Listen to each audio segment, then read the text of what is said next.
Welcome back to AirScareStories. Today we'll be taking a look at the crash of Turkish Airlines Flight 981, which was so bad that it was considered the deadliest plane crash in aviation history until the Tenerife disaster of 1977, which we covered just a few weeks ago. If you haven't seen our video on the Tenerife disaster, you might want to check it out after this one. Link in the description. After being dethroned as the worst plane crash in history by the Tenerife accident, it still remained the deadliest single aircraft accident until 1985, when the crash of Japan Airlines Flight 123 took that title.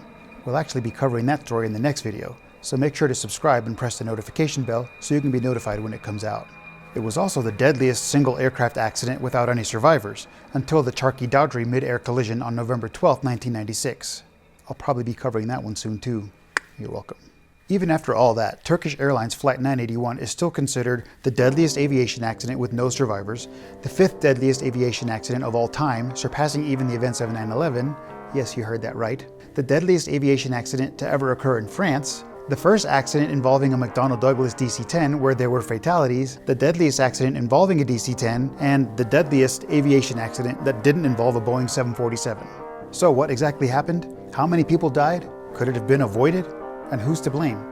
Let's delve right into it.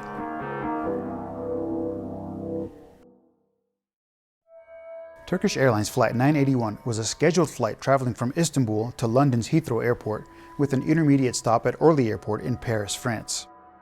The aircraft was a McDonnell Douglas DC-10 configured with 12 first-class seats and 333 economy seats, making a total capacity of 345 passenger seats. The plane arrived in Paris carrying 167 passengers, which was roughly half of its total capacity, and 11 crew members. Out of this number, 50 disembarked in Paris, leaving the plane pretty severely underbooked. But that would soon change, as there was chaos brewing at Orly Airport. The employees of British European Airways had embarked on a general strike, which had left many London-bound travelers stranded at the airport. Remember though, Flight 981 was already headed to London, which presented it with the opportunity to pick up many of the stranded travelers, 215 to be exact. Although the departure time was slightly delayed because of this, by 12:32 p.m. they were rolling down the runway and lifting off into the sky. Unfortunately though, this flight would be a very brief and tragic one, as it would only last until 12:41 p.m., about 9 minutes. The first few minutes were nothing out of the ordinary. The plane hoped to reach an altitude of 23,000 feet as it began its ascent from Orly. But just as it was climbing through 12,000 feet, there was a deafening explosion on board. The explosion was caused by the rear cargo door suddenly crashing open and causing an explosive decompression that ripped a hole in the side of the fuselage all the way at the rear of the plane. This caused the floor of the passenger compartment in that area to suddenly buckle and collapse. A small section of the floor broke away and was blown out of the hole in the side of the airplane.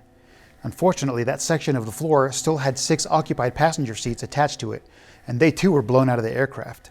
It's not something most people could even begin to imagine, but it happened, like something right out of a horror movie.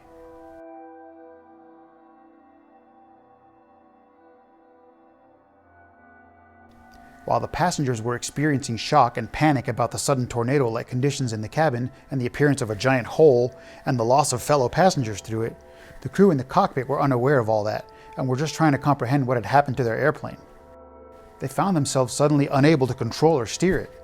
In just a matter of seconds, the plane began to nosedive, and all attempts to get it under control by the pilots proved to be in vain.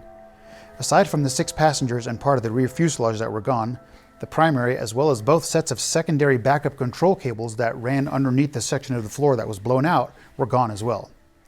Without these, the crew would have had no way to control the plane's rudder, elevators, or the number 2 engine, the one in the back in the middle.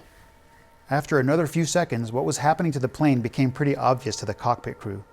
We know this for sure because the chaos and confusion caused one of the crew members to accidentally press the mic button, sending out a distorted radio transmission that was picked up by air traffic controllers. They could hear the pilot and co-pilot speaking in Turkish, saying things like, "The fuselage has burst."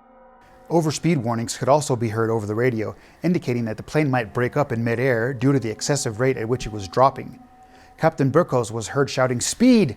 after which he pushed the throttles forward in an attempt to level off the falling plane. But just 77 seconds after the cargo door gave way, the plane crashed into the trees of Ermenonville Forest, just outside of Paris.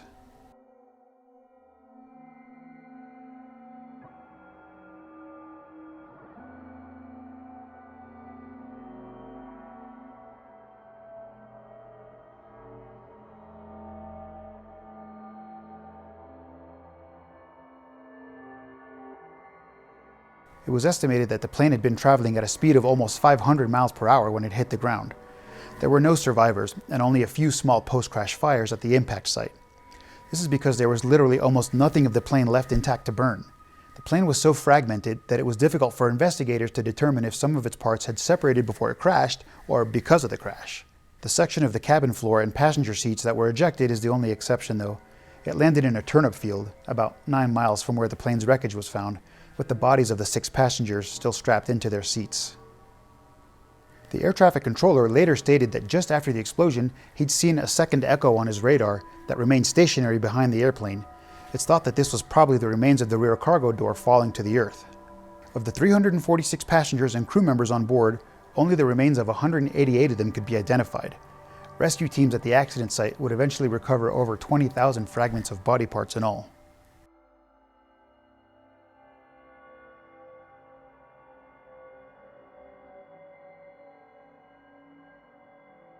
While the cabin doors on most passenger planes, including the DC-10, are inward-opening plug doors that are designed to prevent opening while the passenger cabin is pressurized. But the same wasn't true of its cargo hatch, which, due to its large size, couldn't be designed to open inward into the fuselage without taking up cargo space, which is very valuable on airplanes. To avoid losing the space that would have been taken up by an inward-opening cargo hatch, the hatch was designed to open outward instead. Of course, this presented the potential risk of the hatch being blown open by the pressure inside the cargo area if its latches were to ever fail during a flight. To combat this, a latching system was adopted that consisted of 4 C-shaped latches mounted on a common torque shaft that are rotated over latching pins which are fixed to the fuselage. This system was designed in such a way that when the latches were in the correct position, they'd be able to withstand the pressure inside the cargo compartment and keep the hatch securely closed. To ensure that these C-shaped latches were in the proper position and that the cargo door was securely latched, there were a set of small locking pins that slid into place which would prevent the latches from moving. These pins would be pushed into place by a handle on the outside of the hatch. Many safety systems had been designed and implemented which would alert the crew, both in the cockpit and on the ground, if a cargo door wasn't correctly secured. For one, the locking pins would be unable to slide into their proper place, and the door handle would remain open and visible, sticking out the side of the airplane to indicate that there was a problem securing the door. The open handle would also open an air vent in the hatch, which would prevent the fuselage from being pressurized, thus eliminating any dangerous buildup of pressure on the hatch, which might cause it to suddenly blow open. The locking pin mechanism also controlled a light in the cockpit, which would remain lit until the cargo door was properly secured. Unfortunately, however, this design wasn't perfect, and it had been previously discovered that if excessive force were used, the cargo door handle could be forced closed, even if the locking pins weren't in the right place. Furthermore, this would disable all of the other safety systems we just discussed, so that no one inside or outside the plane would know the door was improperly latched until it was too late. 2 years before this crash, in June of 1972, the rear cargo door of a DC-10 operated by American Airlines' Flight 96 blew open and broke off of the plane mid-flight, just like on Turkish Airlines Flight 981. However, although some of the control cables were severed, enough of them remained to allow the pilots of American Flight 96 to make a safe emergency landing, and no lives were lost. By the time Turkish Airlines took delivery of the DC-10 that would be involved in the Flight 981 crash, McDonnell Douglas had already issued a service bulletin outlining the required upgrades to the cargo hatch locking mechanism. In addition to this, the construction record for this particular aircraft showed that these upgrades had been implemented prior to delivery, so Turkish Airlines had no reason to doubt that their airplane was safe. However, during the investigation into the crash of Flight 981, it was discovered that the upgrades had actually not been made. It's not known whether the logs were purposely falsified or if it was just a tragic oversight. In addition, it was also discovered that an improper adjustment to the locking pin mechanism had later been made, which allowed the cargo door handle to be closed even without using excessive force. And some changes had been made to the cockpit warning light, which inadvertently meant that it didn't light up, even though the door wasn't properly secured. Investigators concluded that the combination of the poorly designed door latch mechanism and the alterations made to the safety systems we just discussed are what caused the cargo door to rip open. But it was the inability of the cabin floor to withstand collapsing during a rapid depressurization that was ultimately responsible for the loss of control of the aircraft and its inevitable crash into the forest outside of Paris.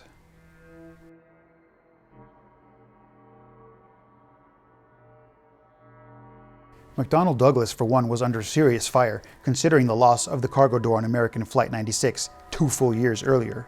During construction of the DC-10, they'd used this new latching mechanism whose possibility of failure was discovered back in 1969 and which actually occurred during a ground test in 1970. So they knew about the risk but just ignored it. Warnings and recommendations made were unheeded even after the Flight 96 incident because there were no casualties there. But of course the situation was very different with Flight 981.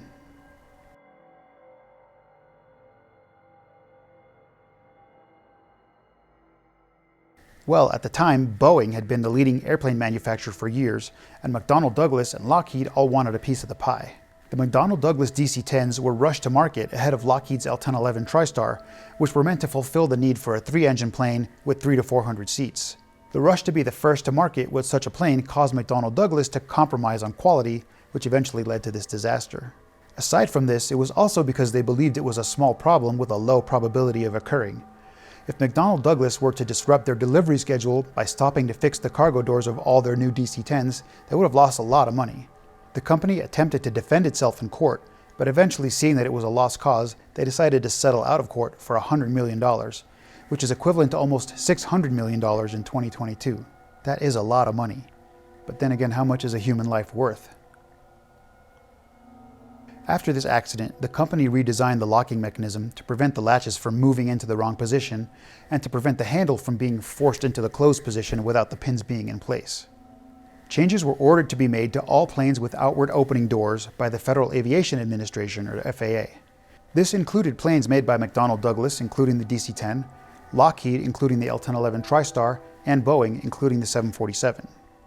One of the most notable of these changes is the requirement for vents to be cut into the cabin floor to allow the pressure between the passenger and cargo compartments to equalize in the event of a decompression. This would prevent a collapse of the aircraft cabin floor and other integral structures that could affect the control cables for the engines, rudder, and elevators, as seen in the Turkish Airlines Flight 981 accident. If you like this video and want to hear more stories of aviation incidents and accidents, please hit the like and subscribe buttons. Is there an aviation story you'd like us to cover? Leave it in the comment section below and we might just surprise you. Thanks so much for watching, and I'll see you on the next AirScare Stories.